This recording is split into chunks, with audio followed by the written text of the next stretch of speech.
Roxanne Roxanne.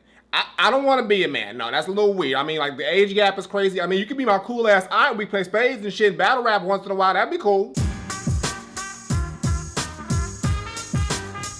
What's going on, everybody? It's the Granddad Woolly, and you are here again for another edition of Woolly Reviews Film Data Netflix Pick. We got a movie review today. We're gonna talk about the brand new movie that just fucking dropped from one of the most legendary MCs of all time. She paved the way not only for herself, but other females in the game, and now she's got her own biopic that Netflix picked up. So you know I had to watch that shit, and you know I gotta talk about that shit. Talking about the new movie, Roxanne Roxanne. Now, for those who don't know, Roxanne Roxanne is a biopic centered around the legendary MC Roxanne Shante from the Juice Crew. She's the queen of the Juice Crew. She came to prominence around the mid to late 80s. She started off as a battle rapper in Queens, and then she made the song Roxanne's Revenge, which blew up and which really put her to stardom. And then she became a founding member of the Juice Crew with other cats like Marley Marl, Big Daddy Kane, Biz Markie, just to name a few, all legends in the game. And she not only became a staple in hip-hop itself, but also a founding mother for other females in the game to come up and do their thing. So now we're gonna see if Roxanne Roxanne is a movie that does her justice, or if she need to go ahead and get some revenge on these filmmakers for making some whack bullshit and she just don't need to be a part of it.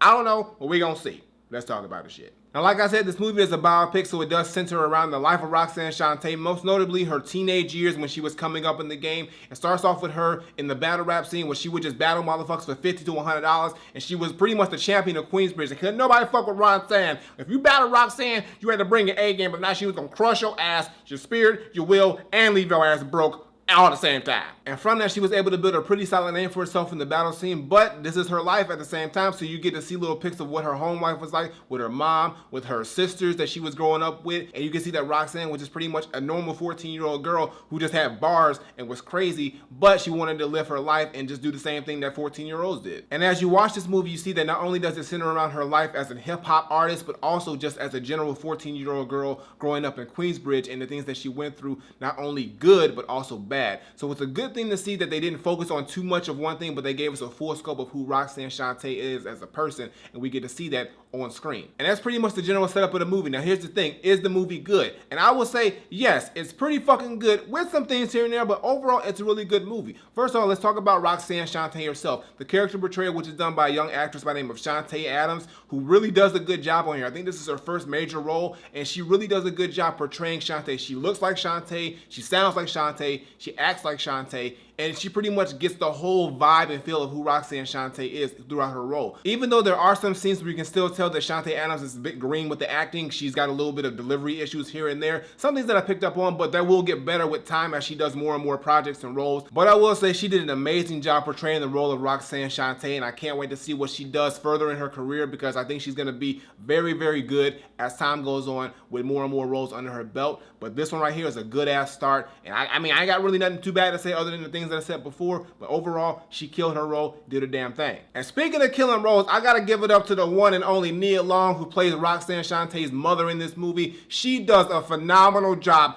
as the mad, disheveled, fucking fuck everybody mama who just don't play, but at the same time, she is just fucking broken down and torn, and she just like, Nia Long killed this shit, y'all. Nia Long really just like, she was that centerpiece that really just kind of like guided and just like made who Shante was. Because in reality, the thing that happens to Roxanne Shante's mom kind of sort of shapes who Roxanne Shante becomes, not only as a person, but just her motivation to do music and do everything else that she does in the whole movie, which is really dope. But at the same time, you can see that Roxanne Shante just wants the respect and the love and the adoration from her mother, but her mother just seems to be continually disappointed and just not wanting to just like really care about Roxanne Shante the way that, you know, a mother should, because she's going through her own shit, her own troubles, her own struggles because of some fucked up shit that happened to her and her family early in the movie. And you can see that it just pretty much builds and escalates to the point where it just gets crazy and out of hand, and it's just a dope ass performance from Nia Long. And I just gotta say that Nia Long looks phenomenal. I mean, she is not aged one bit. She is like fine wine. I'm just saying, you can't go wrong with some Nia Long. I'm just saying, for real. And I also gotta give a big shout out to my hair Shiloh Ali, who plays the role of Cross, who is Roxanne Shante's love interest.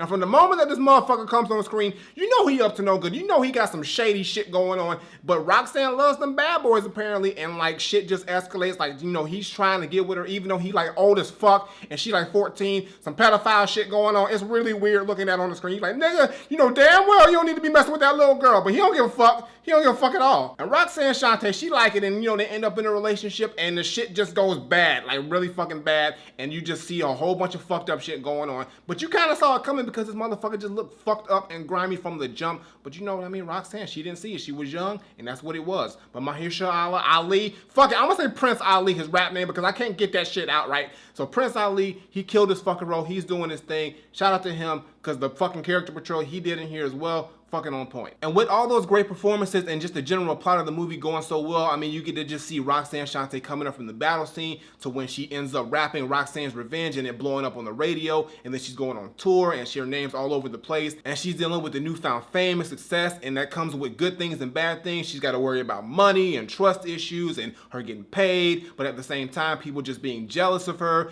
But you also get to see, you know, just her come up and just her being appreciative of what she has, but at the same time, her just trying to struggle with handling all the success while still trying to be a regular teenage girl who's, you know, trying to deal with relationships and family and just being the breadwinner now, but at the same time just wanting to live a normal life and not deal with all the bullshit that she has to deal with. She's going through a lot of conflicting emotions and situations in this movie. You can just see what Roxanne Shante went through during the time when she just came to prominence and rose to fame. And another dope thing about this movie is you get to see character portrayals of other dope legendary figures in hip hop like Marley Marl and Biz Markie, who does the dope beatbox performance for Shante in the movie, and a young Nas who like comes up on Shante. He's like, yo, I want to rap for you, and she's like, I will rap, and then Nas ain't really ready. He really ain't ready with the bars yet, and she's like, well, look here, motherfucker, you coming up here wasting my time. Next time I see you, if you ain't ready with the bars, I'm gonna beat your ass. She really said that shit. She gonna fuck him up, and Nas was like, all right. He was a little shook, but I mean, it's cool because at the end of the movie, I don't give away too much, but at the end of the movie, they kind of meet again, and it kind of just like does this really cool moment that you get to see. But it's really cool to just see these portrayals of these other artists who went on to be legends in themselves, and it's just cool to see that they were all just normal, regular kids and queens just trying to do their damn thing, and they all ended up becoming just global megastars in hip-hop, which is really dope to see. But while we see the really dope and glamorous side of the hip-hop game with Roxanne Shante, we also get to see a lot of the fucked up things that she went through in life. She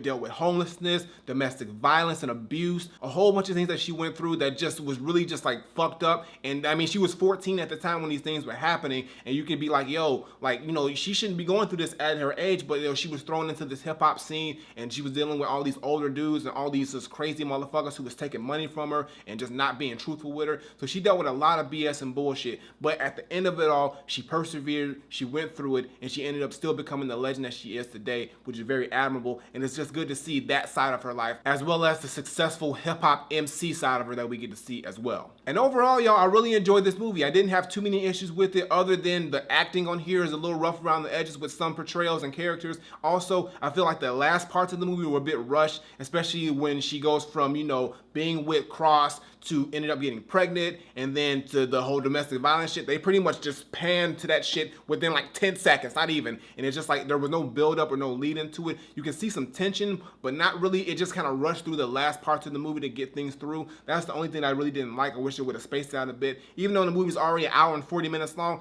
another extra 10 to 15 minutes to get that out would have did really good for the movie. But other than that, everything else came out really well. And I think it's just a really dope biopic that not only shows the life of Roxanne Shante, but also just shows the life of just what it was like in hip hop and Queens in the mid 80s, and just it shows like that vibe and that feel, and it gives off everything. And I think it's a really dope movie that you should check out if not only you're a fan of Roxanne Shante, but just hip hop in general, and you want to get some knowledge and some roots and some feel of what it was like growing up in that time and that period with the culture. So my final verdict, I'm not saying that Roxanne is a very dope biopic that does have a little things here and there that I wish could have been done better, but overall it was a very solid movie. All I'm saying is that Roxanne Shante's portrayal on here is done very, very well for the most part. Shante Adams did a great job in her role. I wish she would do a little bit better on some parts here and there, but overall, she knocked it out, especially for her first role.